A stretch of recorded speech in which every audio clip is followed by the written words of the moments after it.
Akira is the kind of guy you wouldn't even know existed because of how antisocial he is. So when he is isekai'd as an assassin, it's the golden opportunity for him to forever remain a sore loser. It's a seemingly normal day in high school, and all of the students in Class A are chatting with their friends, except for one friendless loser. Yes, you guessed it, the protagonist of this story, Akira. He is minding his own business and reading a light novel like the background character he is. He has accepted this reality, but as fate would have it, reality itself gets warped at that very second and transports all of the students of Class A into a mysterious hall room. An old man holding a staff appears before them, welcoming everyone and telling them that the king of this place wishes to have a word with all of them. The old man then moves away, revealing the king, and I'm guessing his wife, the queen, standing behind him. The king speaks, telling the students that they are now in the human kingdom of Redis in the world called Morrigan. According to the king, the human kingdom is currently under attack from the demons, and only a hero from another world can save the people by defeating the demon lord. This means that these ordinary students of Class A are basically candidates to become this world's hero. According to the old man with the staff, there might be one or more heroes among these teenagers, and to identify them, he will conduct a test. For the test, the old man uses a crystal ball and asks everyone to come up one by one to place their hands on it to be appraised. The first student with no aura touches the ball and utters the word status, which causes a system menu to appear. He sees that he's only at level 1 with average skills, meaning he's not the hero. But according to the old man, his skills still far exceed those of a regular person from this kingdom. A few other students take the test and get to see their classes. For example, Yuki sees that she's gotten the Disenchanter class, Tomoya has gotten the Knight class, while Hosoyama has been chosen to be a healer. Since this process is taking quite a while, the old man tells everyone to simply say status in their mind to see their class and level. Akira's only wannabe friend, Nanase, sees that he's become a wind mage and begins to get main character vibes from within. Nanis turns to Akira, asking what stats he got, and Akira, without the slightest change of expression, states that he got the assassin class. Nanis unironically comments that the class really suits this loser, since assassins usually act like non-existent background characters. However, much to Akira's own surprise, his stats far exceed everyone else's. The student council president, Tsukasa, turns out to be the hero, but Akira notices that his own stats are much higher than Tsukasa's. Normally, if a student found out he was stronger than the chosen hero, he'd boast about it, but not Akira. He finds this situation unfavorable. Firstly, he doesn't trust the people of this world and doesn't even believe that this country, or kingdom, or whatever, is actually in danger. For all he knows, the king might be planning to use these poor students for his own selfish gains. So, if Akira reveals his abnormally high stats, he might get locked up and forced to become His Majesty's war dog. To get out of the situation, Akira looks at his skills section, hoping to find something useful that might conceal his presence, and conveniently enough, he literally has a skill called Conceal Presence. He activates this skill and instantly becomes invisible to the naked eye. Nobody notices the background character going missing. The old man continues his tests and afterward tells the students of Class A that they will be equipped with their weapons, clothes, and armor the next morning. But first, he shows them to their rooms to rest for the night. Akira quietly follows from a distance while looking around the palace when he suddenly notices something on the ceiling that looks exactly like a security camera, making him realize that the people here are monitoring their movements. This makes him even more suspicious. As he walks away, it's revealed that there's a knight in the background keeping an eye on him, even though he's concealed his presence. Later that night, Akira goes to a room that hasn't been cleaned, meaning it wasn't selected for the students. Without any worries, he decides to sleep there, almost certain that no one's going to check an unmonitored room. He has already collected a cloak suited for an assassin by searching the palace. He wears his new outfit, abandoning his identity as a high schooler, and goes outside onto the roof under the crescent moon. He takes a moment to look at the outside area, which looks far too medieval for his homeworld, confirming that he's indeed been isekai'd to another world. With swift movements, he climbs all the way up toward His Majesty's residence and can't believe the absurd level of athleticism he now possesses. Being sure that no one will see him, he sneaks into the king's study chambers and eavesdrops on the king and his assistant's conversation. The king gets a report from his assistant that the summoned students came from an ordinary world without magic and won't be able to do anything they can't handle. The king becomes relieved and tells his assistant to continue observing them, warning her not to let any of the students into the palace archives. But the question is, what's hidden in the archives? Akira's suspicion grows even stronger, and he's now sure of one thing. This king is up to no good. Being an assassin, he has a strong urge to end the king right there and then, but he stops himself and leaves the chambers. When the king senses the malice and turns around, Akira is already gone. The next day, the students gather in a grand hall for a feast. Still, no one has noticed that one of their classmates is missing, probably because they never knew our loser protagonist existed in the first place. Speaking of whom, Akira is also there in his concealed form, thinking to himself whether he should tell his classmates about what he saw the previous night. The only problem is, they're not going to believe him, so he forgets about it and continues observing. Tsukasa suddenly stands up, determination on his face, and tells his classmates that with this new power they've obtained, they should help the people of this world. He encourages everyone to join him on his journey to defeat the Demon Lord and motivates them so much that everyone agrees. Soon after, the students' training begins. The knight we saw earlier, Saran, acts as their instructor. Saran is the knight commander of this kingdom and has another knight, Jili, as his assistant instructor. Saran briefs the students about their training, making it clear that Tsukasa is not the only hero. Every single one of them can also become a hero by working hard and leveling up. His plan is to train them for a month before sending them to a dungeon for actual combat practice. As training begins, Akira walks away from the scene, wondering what he should do for the next month. Saran notices Akira leaving, so he follows him, putting Gilles in charge in the meantime. A few minutes later, he confronts Akira, asking why he isn't joining the others at the training grounds. Akira is shocked and can only wonder if his conceal presence skill is no longer working. Saran predicts what Akira might be thinking and reassures him that his skill is still active. It's just that Saran's aura is mystical and can perceive differences in temperature. Regardless, Akira doesn't want his identity exposed, so he grabs his sword, ready to fight. However, Saran quickly clarifies that he's not going to snitch on him and promises he has no ill intentions. Akira lowers his guard and talks with him, lying that he wants to enter the palace archives to gain knowledge to become stronger. Saran understands and asks what Akira's current concealment level is. When Akira reveals that his conceal presence skill is maxed out, Saran realizes this boy might be more special than the chosen hero, Tsukasa. Akira doesn't think his skills are overpowered or anything since the rest of his abilities are still only at level 1. He wishes to raise those skills as well, and fortunately, Saran volunteers to be his teacher. Akira is glad to hear that. He asks Saran if there's a way to reverse the Isekai, but unfortunately, Saran doesn't know of a way to return to Earth. Either way, Akira needs to become stronger, so he begins training under Saran, hoping to become the deadliest assassin this world has ever seen. After gaining access to the archives, it doesn't take Akira long to learn more about this world. There are several continents. In addition to the human and demon continents, there's also the elven continent and the beastfolk continent. Akira keeps busy with training and regular physical exercises like planks, while the other students hone their magical abilities. Several days pass, and one particular night, Gilles confronts Saran for focusing all his attention on Akira instead of helping the other students. Saran admits it's because Akira, and the world he came from, is fascinating. Hearing Akira's stories about Japan has been entertaining for him, and that's why he's training Akira for free. He also admits that the first hero of this world also hailed from Akira's country. Gilles doesn't think that's enough reason to invest everything in one person, but when he learns that Akira's conceal presence skill is maxed out, he realizes why Saran is doing it, revealing that the first hero also had the same skill at max level. Later, Gilles leaves as Akira enters the room, bringing a book with him. Akira has discovered that the book contains a secret plan for a coup. Much to his surprise, Saran says he's already aware of it. He reveals that he himself wrote it and hid it as a simple recipe book in the archives for Akira to find one day. But why? Saran explains that the king is up to no good and is preparing something horrific to change the rules of this world. Although what the king is up to isn't revealed yet, Akira is now sure that the king deserves to die. He regrets not assassinating him the night he snuck into the chambers, but at the same time, he doesn't want to return home as a murderer. Saran advises him to become someone who respects life, even if his job is literally to take it. In any case, Saran hopes Akira will help him in his coup and bring an end to the evil king's reign peacefully. After a month of training, Saran leads the group of heroes to the dungeon. On their way there, Akira spots a girl spying on them. He confronts her, but she doesn't answer his questions and quietly walks away. Later, at the dungeon, the inexperienced heroes are surrounded by an army of monsters and can barely fight. Tsukasa is ambushed by 3 goblin brutes and recalls receiving an item from the queen that can repel monsters. He throws the item toward the goblins, but for some reason, it summons a minotaur, a high-ranked monster that even Saran would have difficulty defeating. Seeing this monster causes Tsukasa to have a mental breakdown, but Akira senses something suspicious. He realizes Tsukasa might be cursed, so he tells Yuki to use her disenchanting spells to dispel the curse. Then he joins Saran in battle, and with Saran taking the lead with the first lightning bolt attack, Akira activates his other assassin class skill, Shadow Magic. As the fight gets more severe, there is a need for a more desperate measure to win. As it is said, desperate times call for desperate solutions. As a result, Akira activates the Shadow Magic. The Shadow Magic is so powerful that it can swallow even the wielder of such power, but he doesn't have a choice. As he uses the power, a black and blue line consumes the monster, swallowing it as it attempts to fight back to no avail. After a desperate contest for survival, the monster eventually gives up and is completely swallowed. Commander Saran and the others watch as Akira tries to control this power. Saran comes to meet him and holds him, trying to get him to control himself because if he doesn't, he will be consumed by this power. After several attempts to gain control, the power surge reduces and he calms down. He sighs in relief, glad that they are finally safe. Later, Saran meets with him and they speak. He admits that it is the first time he is seeing the Shadow Magic, although he has heard much about it and how it could consume even its user. He warns Akira that he should reduce the way he uses that power, so he wouldn't be consumed by the darkness it wields. It isn't like Akira intentionally used the power. It was all they had at that point to protect themselves. As they talk, Saran brings him a katana. He reveals that the katana was created by the hero and belongs to the hero. Akira wonders why he isn't giving it directly to the hero, but Saran reminds him that the hero has another weapon he is using, and the king wouldn't like to see the hero using this one. When Akira inquires further about why the king wouldn't like it, Saran tells him that it was stolen from the palace armory, so it is a secret. He raises the katana and sees how good it is. Despite knowing where it is from, Akira decides to take it. After all, it is just a gift. He asks Saran what the name of the weapon is and is directed to the side of the katana, where he sees the name Yado no Kami, meaning the god of Night Blade. He sees some other inscription under the name and reads it. It is a well-wish for the successor of the weapon from its owner. This makes him want to meet the hero, and Saran shares the same wish. The inscription leads them into a conversation about the hero. Saran tells him that the curse afflicting the hero is so strong that it cannot be dispelled. However, they both guess who could have inflicted the curse. Their guess turns out to be right as the princess puts a hex on the hero and curses him to remain a fake hero. Akira cannot allow that, so he jumps into the room through the window and throws his dagger to cut off the hex. The princess becomes angry, wondering why he would enter a lady's room without permission, but he insists that she is far from a lady. She is a witch if she keeps cursing people. He wonders why she continues, but she claims everything she does is for the king and refuses to explain further. He tries to get her to talk about why she protects the king so much, but he fails, so he flies away. He meets Saran and explains that it was the princess. Saran knows that the princess is only following the king's will and that the king will not stop her. He asks if Akira exposed his face to the princess, and when he says yes, Saran looks at him like a fool and advises him to go to bed but not sleep in the castle. When Akira wonders why, Saran explains that the princess will try to curse anyone who tries to stop her, but she cannot curse Akira because she doesn't know much about him, so she will attempt to kill him instead. He tells Akira not to worry, because adults like him will do their best to protect him. Akira comments that Saran is a good adult and hopes adults are like that in his world too. Jokingly, Saran says he would like to follow him to his world too, and they laugh before Akira leaves. The following morning, Akira wakes up on the tree where he had slept and sees a crowd in front of the palace. He walks there, wondering if the hero has recovered. When he arrives, one of the knights tells him that something has happened to Saran. At the front, he sees Saran dead. He runs to hold the corpse and screams, but the knights accuse him of killing Saran, claiming that his sword was found in the corpse. He reminds them that they all knew how his sword broke, but they refuse to listen, claiming he is suspicious in the first place. He sees the princess smiling sheepishly and realizes that she had cursed everyone. Before they attack him, he uses his conceal presence. Invisible, he speaks to Giles, one of Saran's loyal knights. Giles reveals that the king's personal assassins, the Night Ravens, were the ones who attacked Saran and will not stop until he dies as well. He informs him that Saran had kept some provisions in his room, so he should pick them up and leave. Akira collects the provisions but leaves one behind as he exits the city completely. The princess informs the king of her actions, and he appreciates her. She says she has cursed to everyone except the hero, and that all they need now is an opportunity to wage war against the other kingdom. The king remains calm, telling her he is confident Akira will die in the forest, but the Night Ravens should follow him to confirm. Akira finds his way to to the dungeon and recalls a conversation with Saran, where Saran informs him that if he wants to hide from the world, the best place is the dungeon. However, it requires preparation since there is no water and no access to it. During that conversation, Akira wonders why everyone in the city doesn't hide there when there is trouble, but Saran informs him that it isn't safe. Even with concealed presence, monsters can find him and attack. However, there is another advantage. If he fights the monsters and levels up to level 100, he will gain a secret skill. To get it, he has to find the leader of Cantinan. The leader is on the 100th floor, so he must fight each monster on every floor and defeat their leaders. When he reaches the door of each leader, either he or the monster must die there. If he wins, he gains a surge in his magic skills. He reaches the door of the first leader and opens it. He tries to dodge the monster's attack using concealed presence, but it is insufficient, and the monster finds and stuns him. He struggles to survive, seemingly close to death, but he cannot allow it. If he dies, he won't return to his world nor avenge Saran's death, so he uses his shadow magic. The shadow magic defeats the monster immediately. Shockingly, Akira controls it without being consumed. He collapses, and his system updates that he needs revival. Since he gained a stronger skill from the win, he is healed. In the kingdom, the heroes meet the king, who suggests they attack the demon lord. Everyone sits without complaint. Tsukasa, the hero, looks at everyone and confirms they have all been cursed as Gili said. The king asks for volunteers for the war. Tsukasa offers himself, and other heroes volunteer to follow him. They set out from the castle. By the mountain, they wonder why the king let them go, but shrug it off since he sent them on the mission. One of them comments that none of them is cursed since she can see curses. Kyusuke suggests he may have broken their curses because he saw in a vision that he broke crystals with a katana. They continue their journey while Gillies looks on, fulfilled that he has completed Saran's dying wishes. Kyusuke thinks of Akira and hopes to meet him. While unconscious in the dungeon, Akira dreams of Kyusuke and their first encounter in the real world, remembering how he told Kyusuke not to tell anyone of his skills and even spoke about their sisters being first-year friends. Akira wakes, wondering if Kyusuke is fine. He sees he is alive and checks his stats, noting his HP is full. He feels he had lost at least 3 ribs during the attack, so he is shocked to still have strength. Even more, his shadow magic has increased over 3 levels in a single use, and he notices he can control it better. He stands and continues his journey. For every level cleared, he numbers it. By level 71, a slime falls before him. Seeing a slime at that level is impossible, but he fights it head-on. To his amazement, an elf lady bursts from the slime as he attacks. He decides to use the weird skill, World Eye, to check her stats, but seeing how awkward the skill is, he stops. The lady speaks and asks where they are. He wonders if she is fine, but she says yes. He knows she isn't fine because he saw her stats and knows she has the weird eye skill and has also scanned him. She calls his name and collapses. She wakes later, and he offers her water. She drinks but still feels weak, so he informs her he made porridge. She notices they are now on level 69 and wonders if he brought her down. He explains that it is the closest level to water and he needed her to be calm. She feels uncomfortable being carried and asks if he touched her. He denies it and asks her to sleep. Before sleeping, she admits she is royalty, but despite her status, no one has treated her this well. He reveals he is used to treating sick people because his mother often falls ill. She sleeps joyfully, and he places a barrier around them. Some days later, they continue clearing the dungeon separately. When he is attacked by a monster, she helps him finish it. They enter the leader's room on that level. A white light overshadows them, and a dragon suddenly attacks. They try to use their powers to no avail. The elf tells Akira that the dragon traces his mana, so he should disperse it across the room. That mission seems impossible to Akira, so he plans another method. He distracts the dragon and uses shadow magic to defeat it. The elf is shocked and asks how he did it. He explains that, unable to disperse his magic, he used the magic in the room instead, something the elf believes impossible. Before they proceed, a ray of light shines on them again. As the light dims down, it's revealed that the dragon has now transformed into a mystical cat that is asleep. The elf girl inspects the cat using her World Eyes ability and discovers that it has the shapeshifter skill, meaning that it was never a dragon to begin with. This makes sense because, according to the elf girl, a real dragon is way harder to beat. Okay, but why is the cat asleep? Well, the cat basically went into recovery mode after getting half beaten to death by Akira. Akira asks the elf girl what kind of mythical creature this cat is and learns from her that it's called the Black Cat. The elf girl asks asks Akira why he isn't using his own World Eyes ability to learn all of the answers himself, and Akira in response explains that he isn't able to control that skill just yet. He thinks that if he levels up this skill, he will eventually learn to control it. In any case, the black cat suddenly wakes up and surprisingly speaks human language to communicate with Akira and the elf girl. It first expresses how upset it is that it got defeated by these two adventurers. Then it explains why it had turned into a dragon. Apparently, it was bored in the dungeon alone, so it transformed into a dragon it saw once and used its form to terrify the incoming adventurers. Akira cannot fathom a cat being able to talk, and the cat explains that it is actually a highly intelligent beast created by the Demon Lord. In any case, Akira isn't liking the fact that this cat keeps boasting about how great it is even though it's been defeated. He tries to threaten it by swinging his kunai like a menace, but the cat doesn't even flinch. It surprisingly reveals that the Demon Lord has a message for Akira. It relays the message, and I quote, "Come meet me at my castle deep within Volcano, the land of demons." Akira doesn't understand why the Demon Lord would want to meet him, or rather, how the Demon Lord even knows about him. The cat unfortunately doesn't have any answers. The cat's only job was to relay this message, and now that that's done, it tells Akira to go ahead and end its life. However, Akira refuses to do so, and moreover, he states that he still doesn't consider demons as his enemies, because so far, he believes humans in this world are the evil ones. The only problem is, if this floor's boss doesn't die, the room will stay locked. Akira is certain that there must be another workaround method to leave this room, and after a minute of thinking, the elf girl comes up with an idea, that is, to make the black cat his familiar by forming a contract with it. This way, the cat will lose its title as the boss of this floor, and as a result, the room will get unlocked. According to the cat, though, one must have exemplary mana control to be able to do so. Well, good thing Akira is the main character, and that makes him more than capable of initiating this ritual. He begins the ritual by giving the cat the name Night, then he flows his mana into the cat. This causes Akira to enter Night's mind, and inside there, he sees a burning town, and Night being the cause of this disaster. Akira battles Night, but instead of trying to kill it, he sacrifices himself. He promises Night that if he forms a contract with him, he will no longer have to take part in evil things anymore. This is a dream for demons who are literally forced to be evil. So, Night obviously agrees, and as a result, the mind world of Night turns into a clear sky, completing their pact. Akira wakes up and confirms that their souls are linked by checking their matching pact symbols on their bodies. Night has taken a deep interest in Akira's character, and it expresses its desire of wanting to be part of Akira's journey in this world. It swears fealty to Akira, and they properly get introduced to each other. The elf girl joins in and introduces herself as Amelia to Night. As the boss is technically dead, an exit teleportation circle appears in the middle of the room, but before leaving, they all rest up for a bit longer and get to know each other more. Meanwhile, Tsukasa and the other heroes reach a place called Yamato, and they are stunned to see that it looks completely like the medieval version of Japan. Apparently, the first hero founded this place, and it's quite self-explanatory as the first hero was Japanese.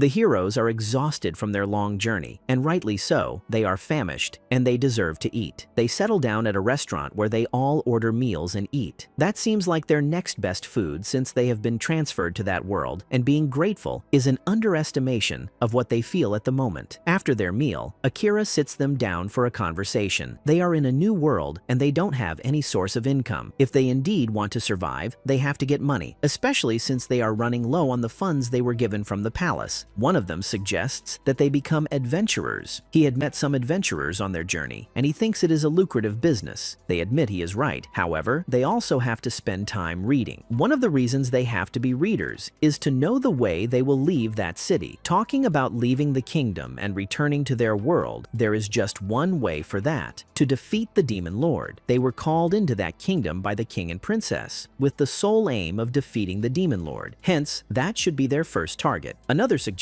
that they start looking for how to find the Demon Lord, but Asahina insists that they remain in that city. He feels connected to Akira and is of the opinion that Akira is definitely closer to them, and if they remain there, they will meet him and they can fight the Demon Lord together. He admits that the combination of all their powers is way weaker than that of Akira, so they have to join skills with Akira to survive. Some of the members protest his suggestion. They remind him that Akira is suspected to have killed Commander Saran, but he remains of the opinion that they were all all charmed to believe that, and that Akira is innocent. Satu also wants to meet Akira. He doesn't deny that Akira is stronger than them all. However, he doesn't know where Akira is at the moment, and they can't keep waiting on him. Asahina insists they can give it a try, but Satu reminds him that even if they meet Akira, the probability that Akira will team up with them is low. Satu reveals that he had been in the same class with Akira since they were in elementary school, yet Akira doesn't recognize him. That is how much Akira isn't great with people. Asahina admits Satu is right, so they reach a conclusion. Satu urges them to remain in the city as long as the city has monsters that they can fight to get stronger, so that when they meet Akira, they will be so strong that he wouldn't be able to undermine them, and he will team up with them. Meanwhile, Akira, Amelia, and Knight catch up with their histories. Amelia reveals that she was ousted out of her city despite being a princess by her little sister. She tried to run away, but her sister attacked her with arrows, so she had to invoke a magic that made her fall down the hill. On the floor, a slime swallowed her, and that was how she met Akira. Knight is shocked about the story. Slimes don't eat people, and even if they do, how did Amelia survive in the stomach of a slime for so long? Well, we can give that to her good luck. Akira asks her when she is returning to her city to sort things out, but she says she isn't going back because family issues can be a lot. To be fair, she is right. As they talk about family, he remembers his family too. He tells them he has a little sister and recalls when he got her a cell phone because her phone was cracked. When he delivered it to her, she got angry at him, asking if she had requested a phone. She felt bad because he had taken night shifts to afford that phone, and he wasn't sleeping. He felt bad by her reaction. Thankfully, their mother came to the rescue. She chastised Yui for her reaction and said Akira only did it for love, and this settled the issue. Both Knight and Amelia know the family he is talking about is in another world, so they ask if he doesn't miss them enough to return. Although he misses them, he doesn't want to return yet. He recalls how he wasn't a noticeable person in his world. People didn't know him, neither was he the best in the crowd. However, when he got to that world, someone saw him as a person and groomed him. This person is Saran, but Saran was killed untimely because of him. As a result, he vows to revenge. His bloodthirsty revenge spirit flies everywhere that both Knight and Amelia are worried. Knight calls him to order, and he quickly calms down. They both reveal that they also know Saran, as Saran is very popular among Knight commanders. To ease the mood, he decides to play catch-it with Knight, despite the fact that Knight insists he isn't a stray cat, but a demon. Both Akira and Amelia hold Knight by the fur and play with her. Knight reminds Akira that their pact isn't as sweet as he makes it to be because their souls are now linked, and if one of them dies, the other dies. Luckily, Akira doesn't care about that. He faces the positives, which is the fact that they can now communicate with telepathy no matter how far they are from each other. Since they are well rested, he asks Knight where the teleportation circle will take them, but Knight doesn't know too. Since it's a blue circle, Amelia rightly assumes that it takes a person to exactly where their heart wants to go. If it's more than one person, it will take all of them to where the heart of one of them wants to go. Amelia claims she doesn't have somewhere in mind and is fine with anywhere as long as she is with Akira. They teleport and find themselves in a forest. They see the holy tree, which makes both Knight and Amelia recognize that they are in the elven forest. Amelia gets concerned. She isn't ready to come there yet, and she is right because someone attacks her with an arrow. Akira pushes her down to protect her, but the person shoots again. Akira jumps to the mountain to attack the person and brings him down. Amelia recognizes her attacker as Liam, and Liam reveals he only came to investigate a strange light and saw a banished criminal. That means Amelia. He insists that Amelia should leave their city. His words get stupid, so Akira kills him. Well, that is too late because they are now surrounded by elves. The elves are led by Amelia's sister, Kilika, who questions Amelia's audacity to return to the city and vows to teach her a lesson. Seeing how the sisters are, both Akira and Knight conclude that the family feud is far beyond repair, and they have to protect their friend. What will they do? In the past, Amelia was the crown princess, chosen by His Majesty to become the next leader of their elf nation, while her sister Kilika was just a rebellious swordswoman with no real purpose in life. However, one day, her then-fiancé Liam came before her wanting to end their engagement, and Kilika came with him, mentioning to Amelia that the reason Liam didn't want to marry her was because she was the child of Blight, indicating that Amelia perhaps brought bad luck to the people around her. From then on, the rumor of Amelia being the child of Blight spread like wildfire, and eventually, she was cornered by her own people. With Kilika manipulating everyone, no one wanted her to be the next queen. They wanted Kilika as their queen and forced Amelia Amelia to leave the land of the elves. Now that Amelia has returned, Kilika wants her to leave once again, but not unharmed. Unfortunately for her, she cannot hurt the poor princess as her hero Akira stands with her. Akira points out how Kilika has been calling Amelia a criminal, but he doesn't understand what crimes Amelia has even committed. To explain Amelia's crimes, Kilika shows him her scarred right hand and claims that Amelia gave her poison instead of a healing potion.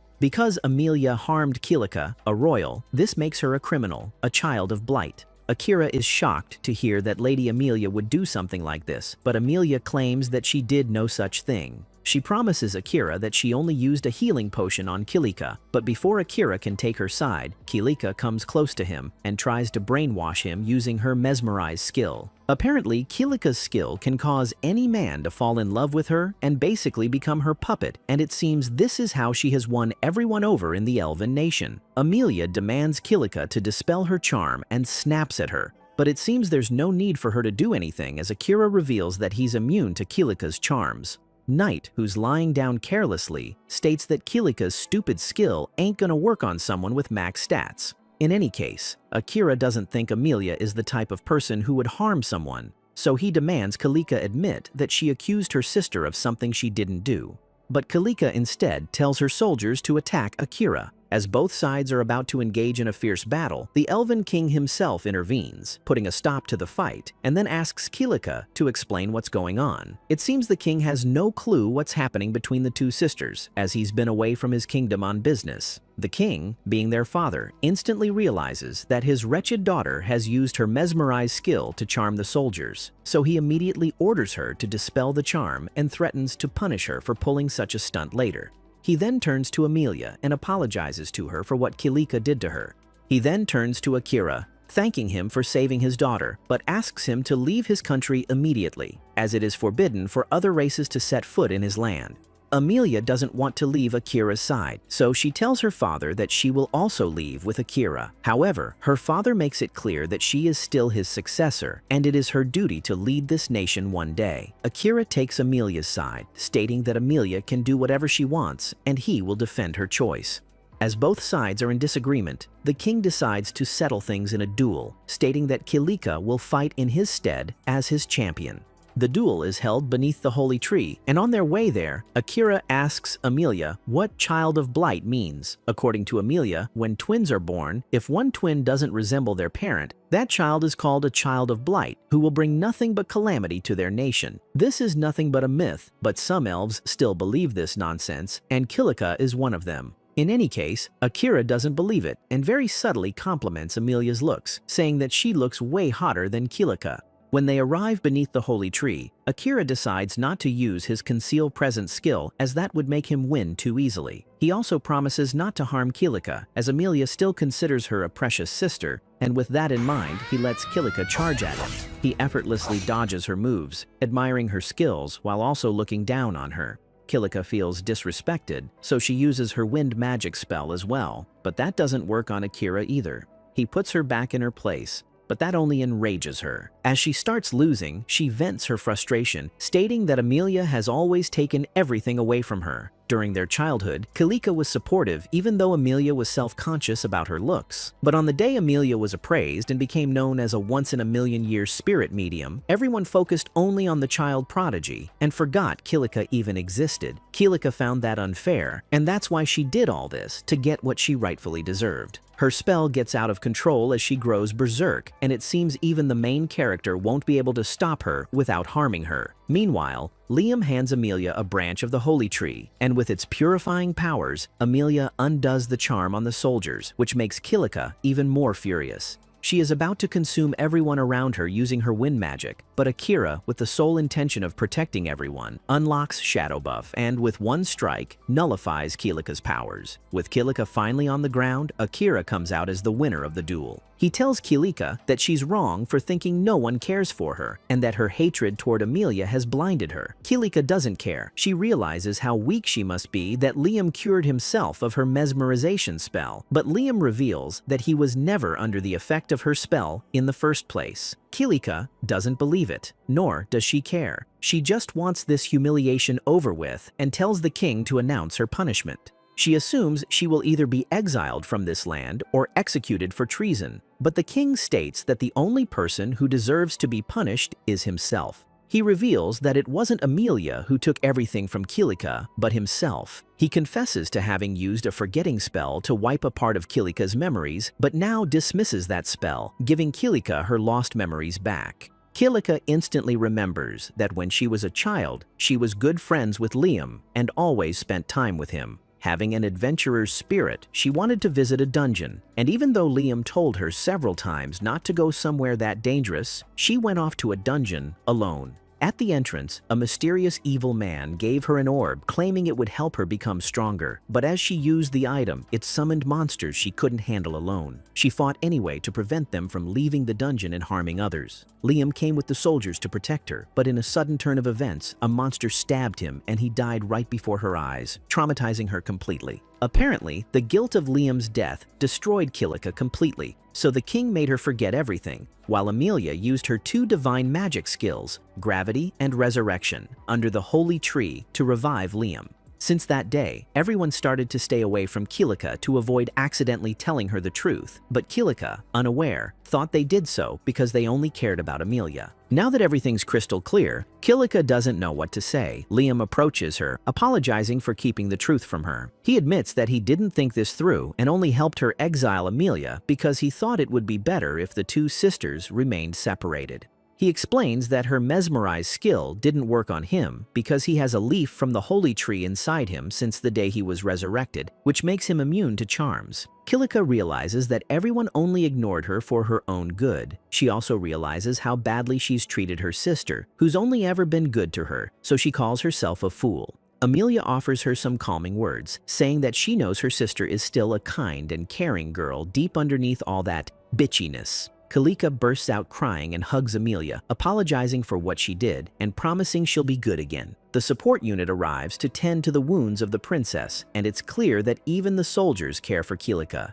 even if they don't show it. As the royal family starts to live happily ever after again, Akira thinks it's time for him to leave. He wants to head to the Beastfolk continent next, and as the winner of the duel, he gets to have Amelia tagging along with him. Why does he want to go there? Well, according to Knight, the Beastfolk continent is the best place to get weapons and procure materials.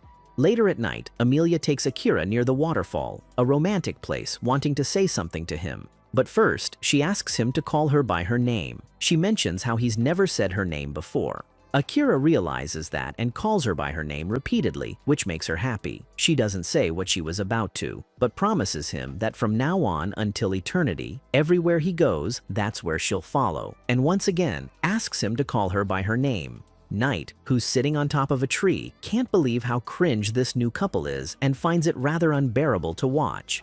Somewhere else, the heroes of Akira's class have left Yamato and are now on a ship to the Beastfolk continent to get some top-class weapons as well. The next morning, Amelia bids farewell to her sister, while Liam tells Akira to take good care of Amelia, being her ex-fiancée. But it is quite clear that Liam has feelings for Kilika, which is why he broke off their engagement. The king knows that too, so in front of everyone, he tells both Liam and Kilika that if they are willing, he will marry them. As the two are left completely flustered by the king's statement, the king doesn't push it anymore and tells Akira that he's prepared an escort to take Akira and Amelia to the port of the Elven nation.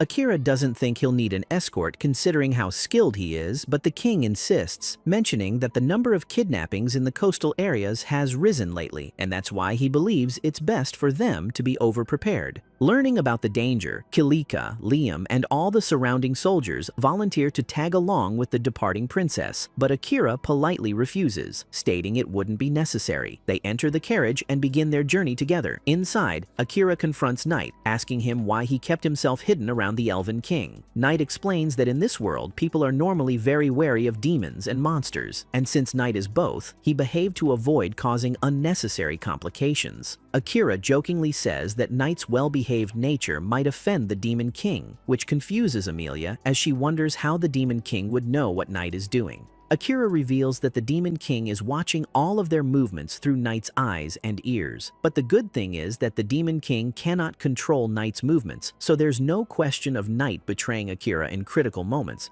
In any case, Akira doesn't want anything to happen to Knight, so he tells him to pick the Demon King's side if anything ever happens between Akira and the Demon King. Since they're talking about the Demon King, Knight once again mentions that the Demon King wants to see Akira in person, though the reason is still unclear. Amelia assumes that the Demon King wishes to befriend Akira, mentioning how charming Akira looked during his battle against Kilika the other day. Speaking of that fight, Knight mentions how Akira used shadow magic and literally manipulated it to clad himself in it like armor. Akira doesn't exactly know what he did and explains that in the heat of the moment, he was able to conjure Shadowclad, which is the name of the skill according to Knight. Suddenly, Akira's presence detection senses danger, so he stops the carriage and looks into the distance to the west, where a group of bandits can be seen eyeing them. The bandits have a girl captive and threaten to hurt her if Akira's group tries to make a move on them. The bandits, using the girl as leverage, order everyone in Akira's group to tie themselves up and become excited to see that they've caught the elven princess in their trap as well. Unfortunately for them, they've attacked the main character, and before they can even realize it, Akira uses Shadow Sneak and Conceal Presence, knocking out every bandit in the blink of an eye. With the bandits subdued, Amelia frees the girl while her escort ties up the bandits. Akira interrogates them and learns that they have a leader ordering them around. Their leader is Lord Graham, and according to Amelia's escort, Lord Graham is a royal in Uruk, the biggest nation on the Beastfolk continent. Akira decides to make it his personal mission to hunt down Graham once he reaches the Beastfolk continent, and tells the escort to take the bandits back to the kingdom. He, along with Amelia and Knight, then heads to the port and takes a ship to the Beastfolk continent. On the ship, Amelia asks Akira why he wants weapons, as she believes he's already way too overpowered to begin with. Akira explains that since his goal is to avenge Commander Saran, he needs to go overboard to ensure he doesn't make any mistakes, as he'll be taking on an entire kingdom. Since Akira wants to grow stronger, Knight suggests hitting the dungeon in the port city of the Beastfolk continent. Akira takes it into consideration, but since he needs several more days to reach the port city, all he can do now is sit back and enjoy the trip like the carefree kitty. Amelia enjoys the scenery and mentions how glad she is that she came along with Akira, as this is her first time traveling by ship. Being totally in love with Akira, she can't wait to spend time with him here, see the sunset together, and lie under the starry skies. While this delusional girl dreams about imaginary scenarios that are never going to happen, Akira completely ignores her existence and busies himself reading a boring book he got from the Elven King as a gift. Later at night, under the starry sky, Akira is still reading the stupid book while poor Amelia sleeps alone. The rest of their journey continues in the same lackluster way, and soon enough they reach the port city, Brute, of the Beastfolk continent. Immediately upon landing, the first thing Akira notices is that it's only the humans who are doing heavy labor, indicating that the beastmen here are from the upper class. Seeing Akira, some beastmen thugs approach him and threaten to hurt him if he doesn't hand Amelia over to them. Akira doesn't bother talking with these guys, and using his shadow magic, he blinds them rather than finishing them off. The only reason he spares these lowlifes is because he doesn't want to garner unwanted attention just yet. They move onward, but with Knight walking in front of Akira, the crowd around them becomes too wary because of the bluish-black cat. According to Knight, black cats are feared and somewhat despised on this continent, but the reason behind it is complicated, so Knight doesn't bother explaining further. The mage whom Akira met weeks ago on the human continent reveals to us that she is still spying on him, and God knows what her intentions are. In any case, Akira manages to find an inn to stay at, and he, along with Amelia and Knight, settles there quite comfortably. After having dinner, Akira calls it a night, and Amelia becomes upset seeing that the bedroom has 2 beds instead of 1. Amelia, in a hush-hush way, mentions to Akira that they only need 1 bed, and hearing that, both Akira and Knight get flustered. Understanding the elf girl's intentions, Knight quickly heads out, telling both of them to do whatever they need to do in the meantime. Amelia appreciates Knight leaving them alone and first takes a shower, hoping that something nice will happen afterward. But when she comes out of the shower, she finds Akira already dead asleep, so she doesn't wake him up and only gives him a goodnight kiss on the cheek. She then lies beside him on the same bed to go to sleep as well, and that's when Akira reveals to us that he's not really asleep and is only pretending, as he wants to stay a virgin eternally. Later in the morning, Knight returns, hoping his master had a fun night with Amelia, but to his disappointment, his master is a sore loser. Regardless, they must get prepared quickly because, according to Knight, someone is coming to visit them. The visitor is Crow, a blacksmith that Knight personally selected to refine Akira's weapons. According to Knight, Crow is the finest blacksmith on this continent, and it was because of Crow that Knight suggested Akira come here. Normally, Crow doesn't take nobodies as clients, but due to Knight's request, who he refers to as the Nightmare of Adlia, he had no choice but to come. In any case, Crow takes a good look at Akira's weapon and notices the sword being chipped in different places. The good thing is that Crow claims to be able to fix this weapon and writes down the budget needed to do so. Akira agrees and also asks Crow to make him 20 projectile tools suited for assassins. Figuring that Akira is an assassin, Crow states that Akira won't be able to make good use of the weapons he forges because, from what he sees, Akira is very inexperienced. His remarks offend Amelia, but Akira himself doesn't mind, as it's true that he doesn't have much combat experience. Besides, Crow was apparently once a member of the previous hero's party, so it's clear he knows a thing or two about combat. But since this is at Knight's request, Crow agrees and gives Akira the list of materials along with the payment needed to mend his sword and forge his assassin tools. The easiest option to gather the materials is to head to the dungeon underneath this city, so Akira decides to go there.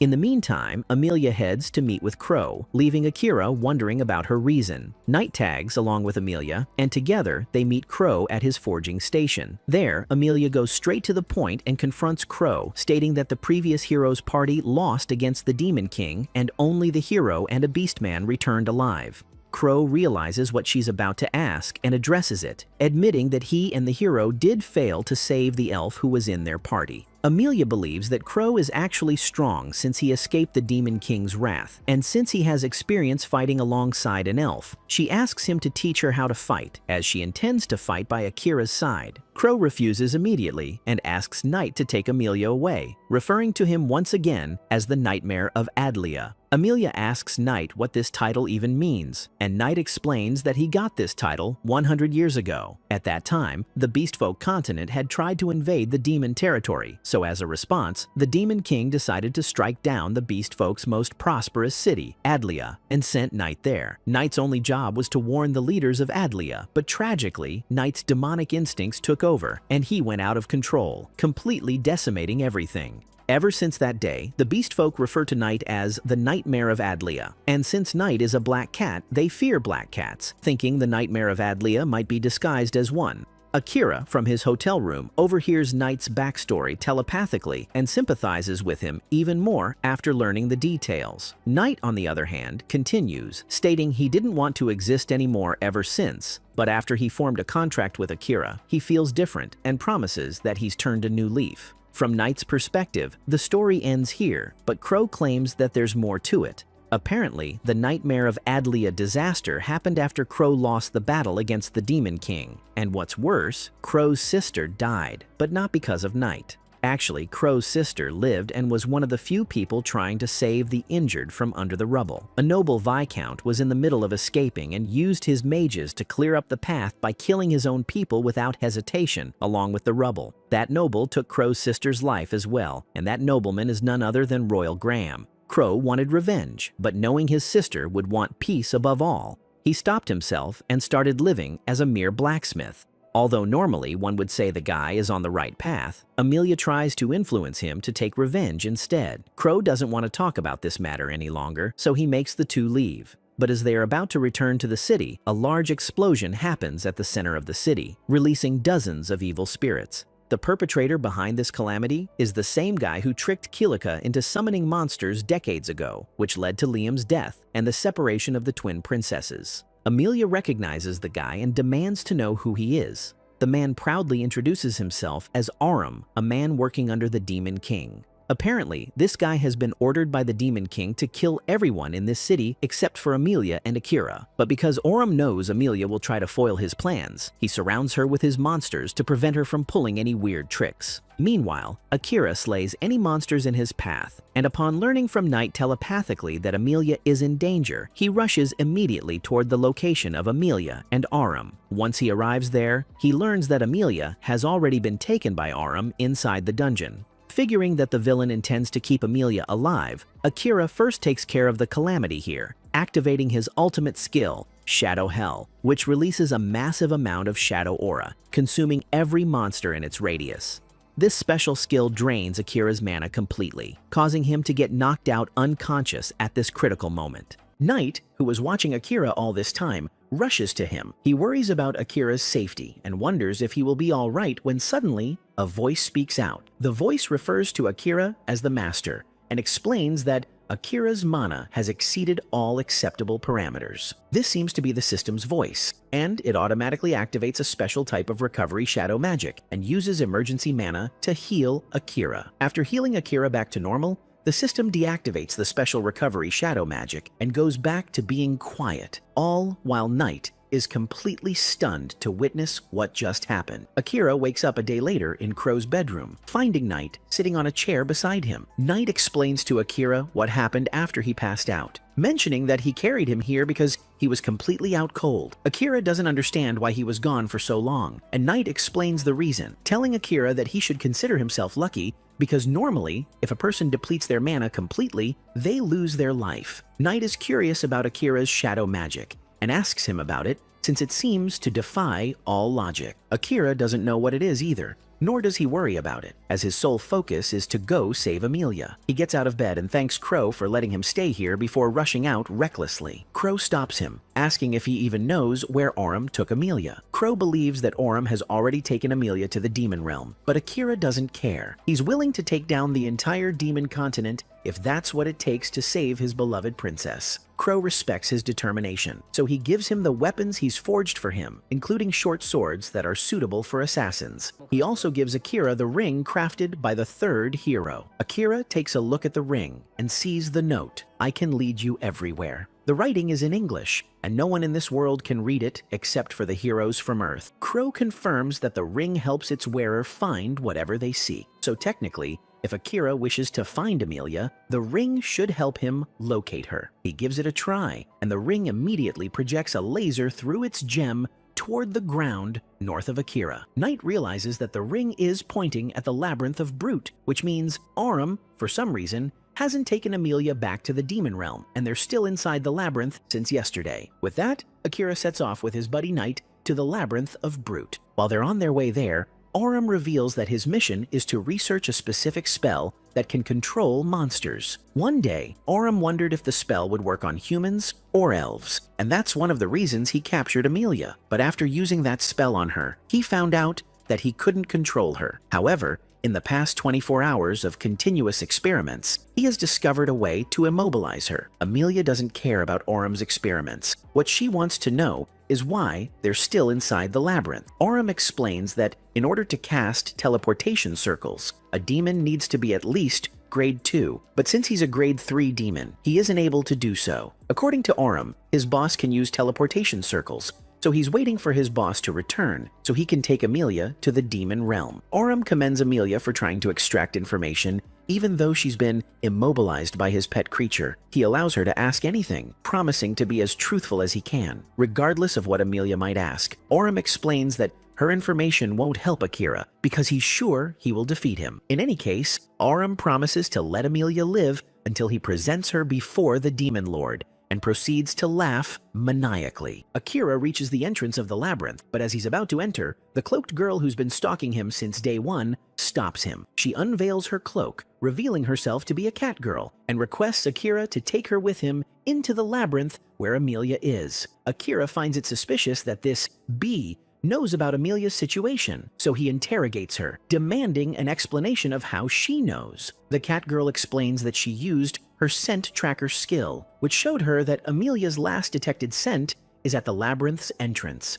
The cat girl introduces herself as Leah Lagoon, the first princess of the beastfolk nation Uruk, and explains that the only reason she's been chasing them around is because she received intel that the Demon Lord has targeted Princess Amelia. If she had this info a long time ago, then why didn't she come to Akira at once, you may ask? Well, the catgirl Leah didn't want to expose herself before gathering concrete proof and admits that she made a mistake in judgment for doing so. Akira still doesn't trust her, so he uses the World Eyes skill, and after learning everything about her, he concludes that she is indeed telling the truth. He asks her about her Spirit Barrier skill, and she responds by asking how he knows about it. As Akira refuses to explain, Leah tells him that her spirit barrier can be used on moving objects like people. Since this skill is pretty useful, Akira decides to let her tag along with him. But before continuing, he asks what the Demon Lord wants from Amelia. From what Leah knows, the Demon Lord is after Amelia's resurrection magic. Hearing this,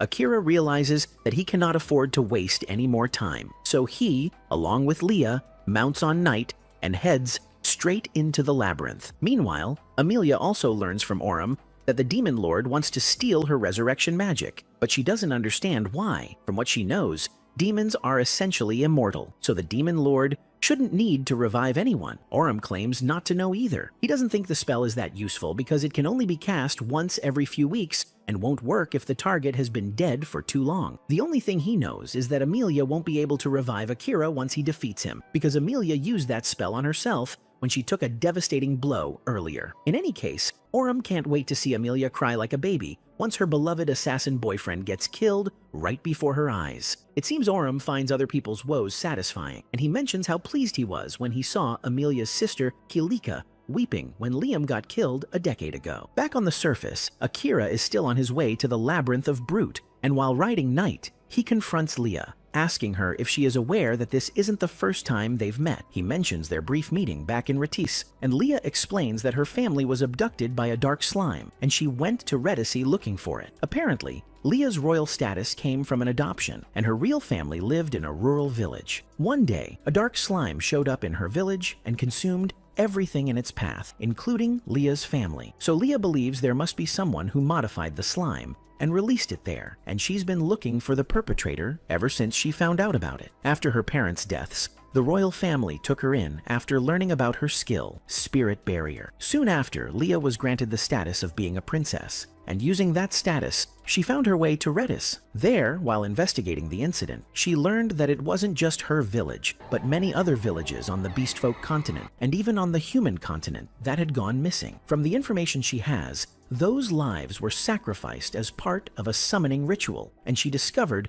that the human king sacrificed thousands of lives, including her parents, to summon heroes from Earth. After learning this harsh truth, Leah wanted to have a good look at what her parents' deaths brought, and that's why she was spying on Akira and the other heroes back in Redis. Akira understands, so he feels sorry for Leah and promises to get her justice. But for now, he focuses on rescuing Amelia, and finally enters the labyrinth. The problem is, Amelia and Aurum might be deep inside the labyrinth, so they'll have to clear each and every floor in between to reach them first. Akira decides to use his shadow magic to eliminate every monster in an instant, but Night stops him from acting foolishly and does his bidding as his familiar instead. After transforming into his true demonic form, Night clears the path for his master and starts heading deeper inside the labyrinth. However, Night suddenly starts to lose control, but before his consciousness is about to fade, Akira calls out to him and helps him stay awake. To make it easier for Night, Akira engages him in conversation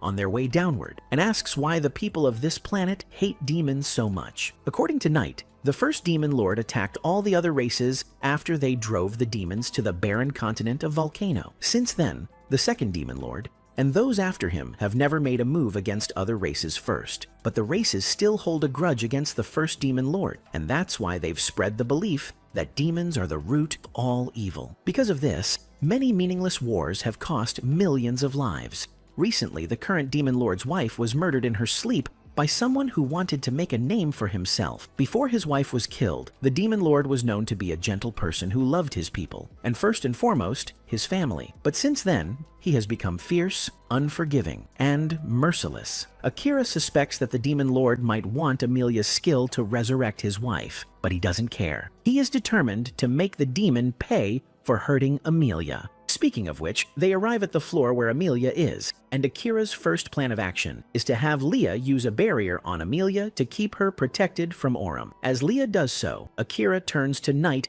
to ask him to fight Aurum, but Night runs out of mana and apologizes to his master, saying he must rest. Akira doesn't think this mishap will be too much of a problem, as he's confident in his own abilities. He brings out his two short swords and declares that he will be beheading this green psycho. The green psycho, however, thinks it will be Akira who's defeated here. Knight tries to negotiate with Aurum, reminding him that the Demon Lord's orders were to lead Akira to his castle, but Aurum claims that the only order he was given was to bring Amelia alive to the castle, with no ifs or buts. Clearly, he's out of his mind, and Akira doesn't want to waste any more time chit-chatting, so he attacks Aurum from his blind side. Aurum, however, blocks with his spear effortlessly before countering with a frontal strike, grazing Akira on his stomach. Akira continues striking, but the demon keeps landing hits everywhere. Leah doesn't understand how Akira is taking damage since she used her spirit barrier on him, and Knight explains that Aurum is actually using a heavily concentrated,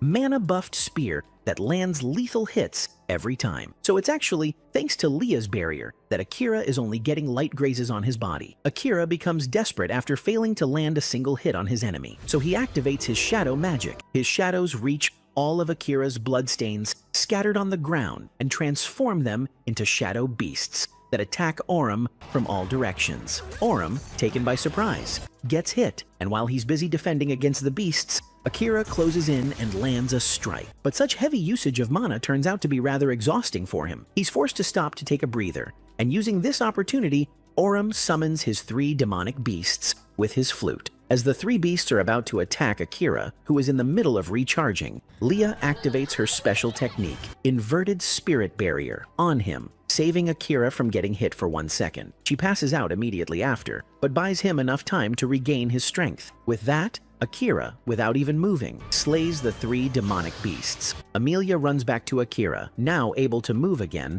since Aurum has been weakened. With Amelia finally safe, Akira points his sword at Aurum, but he hesitates to swing it, as he's never killed a person before. Sadly, his hesitation costs him heavily, as Aurum's boss, Mahiro, arrives using a teleportation circle. That's unfortunately it for this video. Make sure to comment down below if you want part 7 of this series, and subscribe to our channel. It's free, and you can always change your mind. Thanks for watching everyone, and I'll see you in the next one. Bye.